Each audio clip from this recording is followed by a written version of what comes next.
Good morning and grand rising from here in Sydney. It is Zoe-Anna. I wanted to talk on the topic of anger and rage and how we have an increase, a massive increase, global increase of women stepping up, speaking up.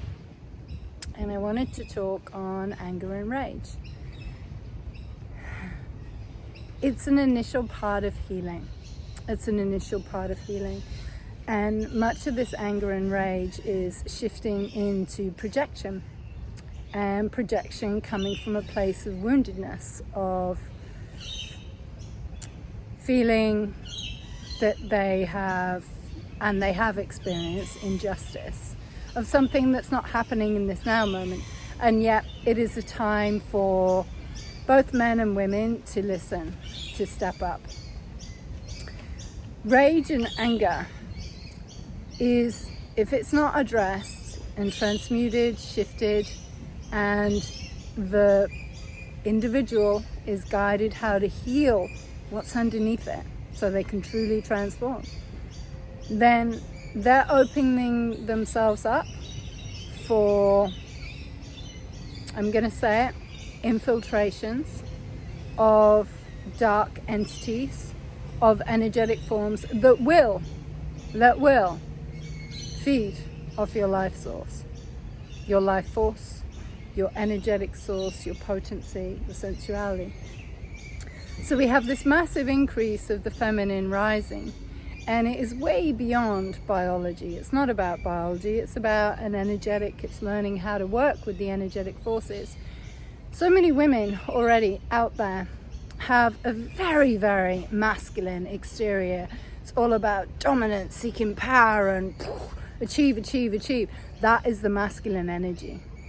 Now, when you start to embody the feminine essence, the magnetic, the stuff, the juice that's within it, the deep core stuff, you start to activate something so powerful that it's not about pushing, it's not about forcing your way, it's in that real place of surrender, allowing. So if someone's in anger and they're in rage, their energy is being projected outwards.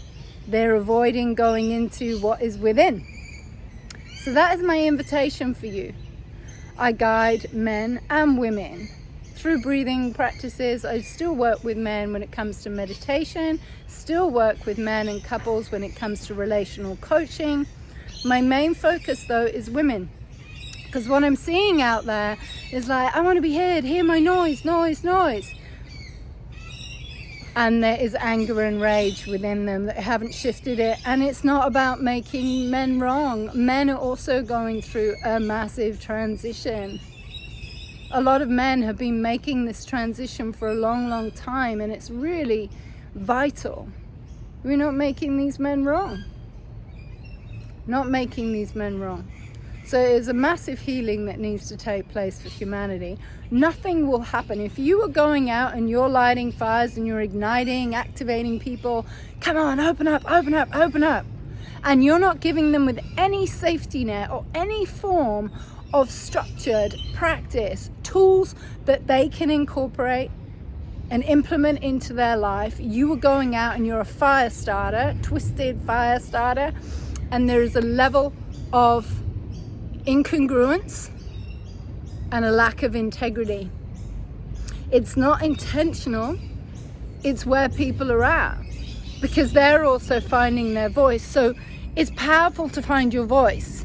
When you find your voice from the root, from the inwards, right down in the roots, your sexuality, your sensuality.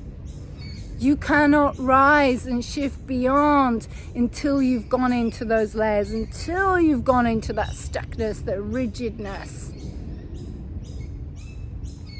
It is time. It is time to reach out. It is time to do the work. It is time to be the change. Change in your community, change by people, by you doing the inner work. It's not by being out there and being like, whoa, more noise. It will dilute the message. It will dilute the message. There is power in poise. There is power in presence. There is power in that knowingness of being in that full embodiment of your masculine, your feminine essence, your sensuality. It is felt in this resonance. You will feel it in my entire embodiment. There's no force. There's no push. That is powerful. And all this noise, this rage, this anger, it's keeping people stuck on the surface level. It's keeping you stuck in the noise and the projection, and it's feeding exactly what you don't want to feed. I'll leave that food for thought. Take some action. The time is now.